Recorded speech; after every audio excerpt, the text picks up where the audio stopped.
So hello dear students, कैसे हैं आप सभी। आशा करते हैं आप सभी बहुत अच्छे से होंगे।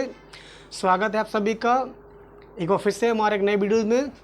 और जैसा कि हमने आपको अपने इंट्रोड्यूसिंग वीडियो में बताया था कि हमारे channel maths by Asni sir पर आपको क्लास 12 के मैथ्स व फिजिक्स से रिलेटेड कंटेंट प्रोवाइड होंगे।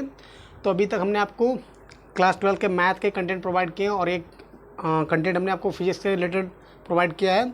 और उसमें हमने फिजिक्स में आपको यूनिट फर्स्ट स्थिर वैद्युत की, इसको इंग्लिश में हम इलेक्ट्रोस्टैटिक्स बोलते हैं, उस यूनिट से हमने आपको लेसन फर्स्ट कराया है वैद्युत आवेश तथा क्षेत्र।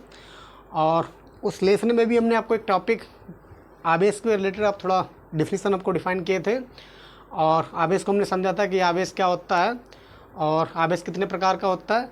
और आज हम बात करेंगे कूलॉम्स लॉ के बारे में और वैद्युत क्षेत्र तथा वैद्युत बल रेखाएँ क्या होती है उसके बारे में डिस्कस करेंगे। तो चलिए बढ़ते हैं अपने टॉपिक की ओर और इसको बहुत अच्छे से समझने का, बारीकी से समझने का आप लोग प्रयास कीजिएगा और हम भी इसको बहुत अच्छे से समझाने के प्रयास करेंगे। तो चलिए बढ़ते हैं अपने टॉपिक की ओर।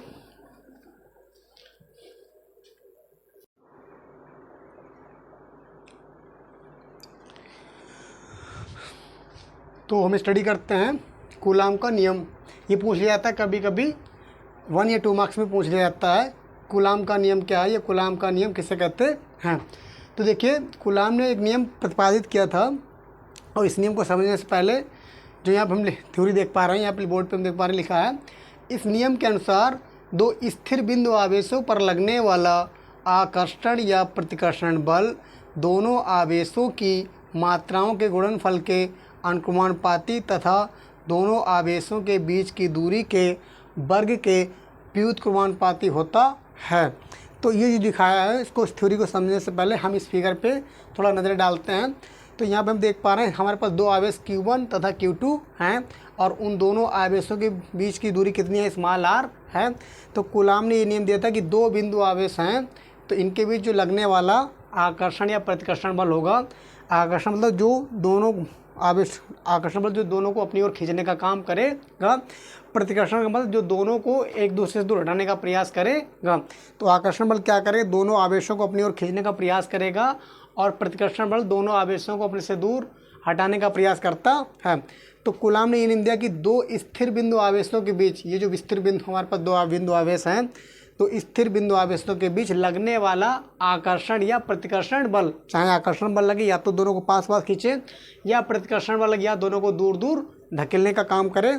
तो लगने वाला आकर्षण या प्रतिकर्षण बल, जो लगने वाला आकर्षण या प्रतिकर्षण बल होगा, इन दोनों आवेशों के किससे गुणनफल के कैसे होता है, इन दोनों आवेशों की गुणनफल के कैसे होगा, अनुक्रमानुपाती होगा तथा इन दोनों आवेशों के बीच की दूरी के वर्ग के कैसे होता है, व्युत्क्रमानुपाती होता है।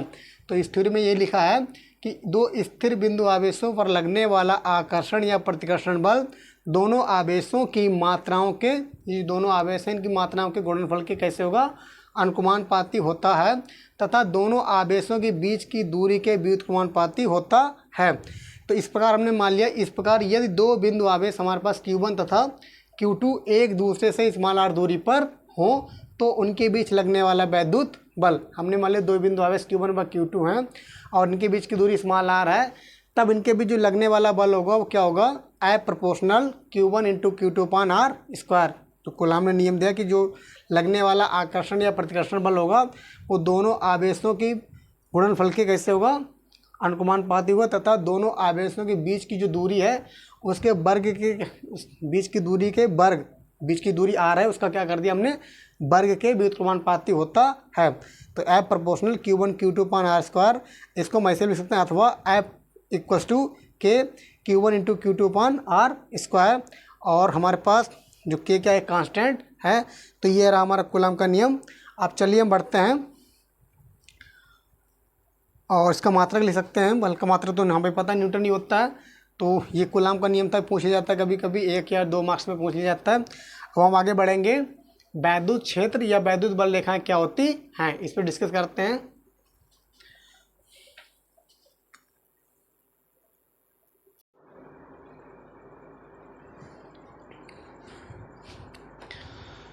अगला टॉपिक हमारा है, जो अगली हेडिंग है वो वैद्युत क्षेत्र या वैद्युत बल रेखाएं क्या होती हैं।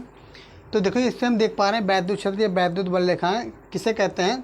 तो किसी वैद्युत अथवा आवेश समुदाय के चारों ओर का वैध क्षेत्र, किसी वैद्युत अथवा आवेश समुदाय के चारों ओर का वैध क्षेत्र जिसमें कोई अन्य आवेश आकर्षण या प्रतिकर्षण के बल का अनुभव करता है, वैद्युत क्षेत्र कहलाता है।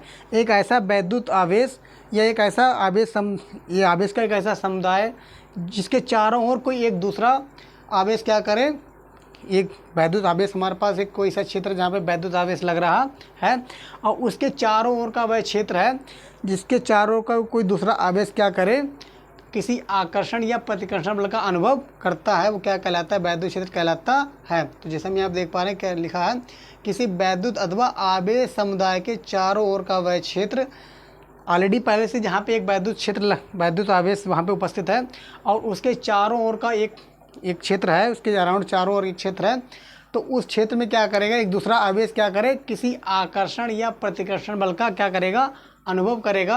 आकर्षण या तो वो अपनी उस आवेश क्या करे, उसकी ओर खींचने का प्रयास करेगा या उससे दूर हटने का क्या करे, प्रयास करेगा। वो जो क्षेत्र पहले से उपस्थित है उसके पास आने का प्रयास करेगा तो आकर्षण बल का अनुभव करता है, और उस क्षेत्र से अगर दूर जाने का प्रयास करता है तो क्या करेगा, प्रतिकर्षण बल का अनुभव करता है।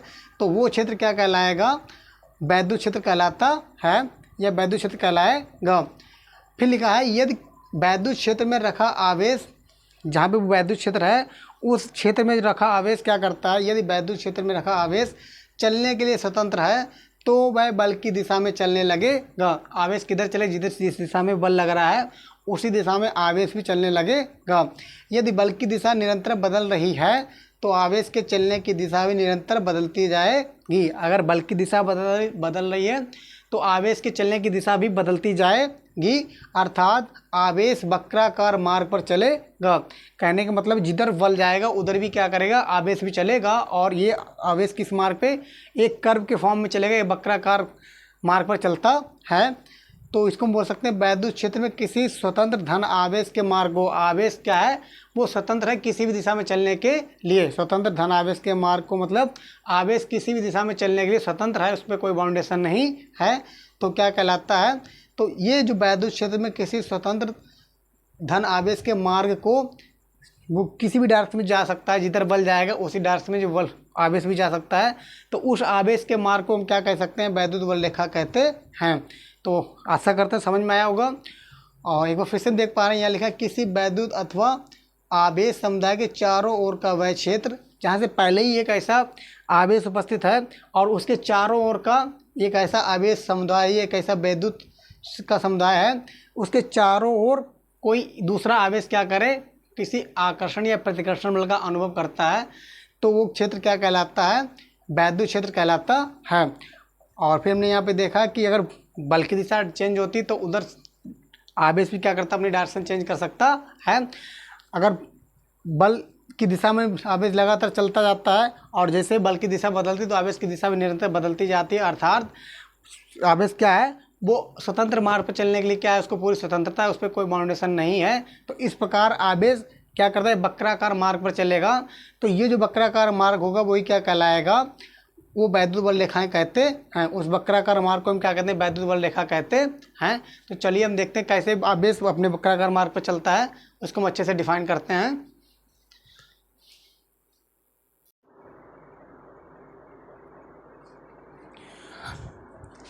अब देखिए हम देख पा रहे हैं, अभी तो हमने आपको बता दिया वैद्युत क्षेत्र या वैद्युत बल रेखाएं क्या होती हैं, उसके बारे में हमने आपको बता दिया।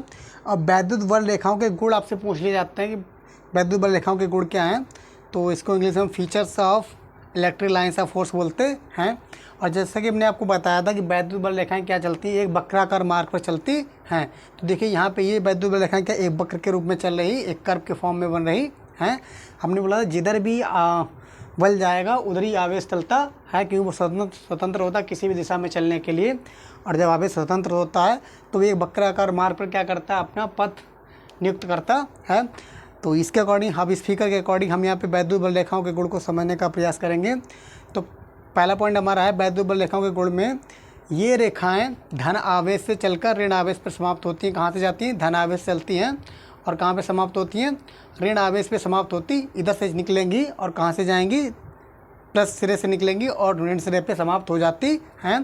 दूसरा पॉइंट है वैद्युत बल रेखाएं किसी आवेशित चालक के तल पर लंबवत होती हैं। वैद्युत बल रेखाएं क्या होती हैं? अगर कोई ऐसा आवेशित चालक होता है तो उस पर क्या होती है, उसके तल के कैसे होती हैं? लंबवत होती हैं। जो चालक आवेशित चालक है उस पर कैसे बिल्कुल लंबवत खड़ी होती हैं। और तीसरा पॉइंट है, ये रेखाएं खिंची हुई लचकदार डोरी की तरह लंबाई में सिकुड़ने का प्रयत्न करती हैं। इसी कारण विपरीत आवेशों में आकर्षण होता है। हम देख पा रहे हैं कि ये रेखाएं क्या करती हैं, खिंची हुई लचकदार डोरी की तरह लंबाई में क्या करती है? सिकुड़ने का प्रयास करती है। कोई डोरी अगर उसको खींच दें तो खींचने के बाद क्या होती है? वो फिर से सिकुड़ने का प्रयास करती है। उसी तरह से वैद्युत बल रेखाएं भी क्या करती हैं? अपनी लंबाई में क्या करती हैं?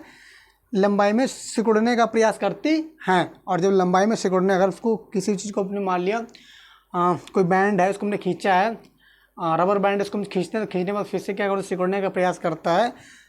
उसी प्रकार से ये वैद्युत बल रेखाएं भी क्या करती हैं? वैद्युत बल रेखाएं क्या करती हैं? अपनी लंबाई में सिकुड़ने का फिर से क्या करती हैं? प्रयत्न करती हैं। और जब लंबाई में सिकुड़ने का प्रयत्न करती हैं तो विपरीत आवेश, ये हमारा मान लिया प्लस आवेश है, ये हमारा माइनस आवेश है, तो विपरीत आवेशों में क्या होता है? आकर्षण होता है। भाई ये इधर सिकुड़ने का प्रयास करती है और ये इधर सिकुड़ने का प्रयास करती है, तो दोनों में क्या होता है? एक दूसरे की ओर आती हुई में दिखाई देती हैं। ये प्लस सिरे पे इधर की ओर सिकुड़ेगी, ये माइनस सिरे पे इधर की ओर सिकुड़ेगी। तो जब अपनी लंबाई में सिकुड़ने का प्रयास करेंगी तो विपरीत आवेशों में क्या होता है? इनमें आकर्षण होता है, मतलब एक दूसरे की ओर खींचने का प्रयास करती हैं। फिर अगला पॉइंट हमारा आप देख पा रहे हैं, ये रेखाएं अपनी लंबाई की लंबवत दिशा में एक दूसरे से दूर हटने का प्रयास करती हैं। अपनी लंबाई के लंबवत दिशा में क्या करती? ये जो इनकी मान ली लंबाई है, तो ये हमने लंबाई मान ली है, और लंबाई की लंबवत दिशा में जब ये खड़ी लंबवत दिशा में क्या करती हैं? एक दूसरे से, अभी तक क्या था, हमने पिछला पॉइंट लिखा, ये रेखाएं खिंची हुई लचकदार डोरी की तरह लंबाई में सिकुड़ने का क्या करती? प्रयत्न करती हैं। ये जो इनकी लंबाई में, अगर लंबाई में सिकुड़ने का तो प्रयास करती हैं, इसलिए विपरीत आवेशों में क्या होता है? आकर्षण होता है। लेकिन ये रेखाएं क्या करती हैं? अपनी लंबाई की लंबवत दिशा में, जो इनकी लंबाई होती है, इन रेखाओं को मान लीजिए ये लंबाई इस टाइप से है और एक दूसरे से परपेंडिकुलर होंगी, ये लंबवत दिशा में क्या करती हैं? ये रेखाएं अपनी लंबाई की लंबवत दिशा में एक दूसरे से दूर हटने का प्रयास करती हैं। देखिए अभी यहाँ पे क्या थी, ये दोनों क्या करती हैं? एक दूसरे को आकर्षित करती थी, एक दूसरे को अपनी लंबाई में जब सिकुड़ती हैं तो क्या करती हैं? अपनी लंबाई में सिकुड़ने का प्रयत्न करती हैं, तो विपरीत आवेशों में आकर्षण होता है। और जब अपनी क्या करती हैं? लंबाई की लंबवत दिशा में क्या करती हैं? जब एक दूसरे से दूर हटने का प्रयास करती हैं, जब सिकुड़ने का प्रयास करती हैं, तो उनमें क्या होता है? आकर्षण होता है, तो एक दूसरे को आकर्षित करती हैं।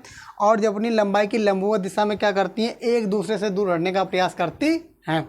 अपनी लंबाई के लंबवत दिशा में जब एक दूसरे से दूर हटने का प्रयास करती हैं, इसी कारण समान आवेशों में क्या होता है? प्रतिकर्षण होता है। अब यहाँ देख लीजिए, ये दोनों हमारे समान आवेश हैं, ये भी प्लस आवेश है, ये भी प्लस आवेश है। तो समान आवेशों में ये वैद्युत बल रेखाएं क्या करती हैं? प्रतिकर्षण बल का अनुभव करती हैं। कहने का मतलब है कि दोनों क्या करते हैं? एक दूसरे से दूर हटने का प्रयास करती हैं। और ये विपरीत आवेशों में क्या करती हैं? एक दूसरे में आकर्षण बल का अनुभव करती हैं। तो ये हमारा आज का टॉपिक, वैद्युत बल रेखाएं क्या होती हैं और वैद्युत क्षेत्र या वैद्युत बल रेखाएं क्या होती हैं, आज को हमने अच्छे से समझने का प्रयास किया है। और वैद्युत बल रेखाओं के गुण क्या होते हैं वो भी मैंने आपको बता दिए। तो चलिए मिलते हैं अपने नेक्स्ट वीडियोज़ में, और आज के लिए इतना ही। अगर हमारा वीडियो आपको पसंद आए तो लाइक कीजिएगा, और चैनल को सब्सक्राइब, अगर अभी तक सब्सक्राइब नहीं किया है तो सब्सक्राइब कीजिएगा, और अपने सभी दोस्तों तक शेयर कीजिएगा। और अगर आपकी कोई भी प्रॉब्लम होती है तो अपनी कमेंट्स के थ्रू में ज़रूर से बताइएगा, हम उसको सॉल्व करने का प्रयास करेंगे। और आज के लिए बस इतना ही। Thank you so much. जय हिंद, जय वंदे। आज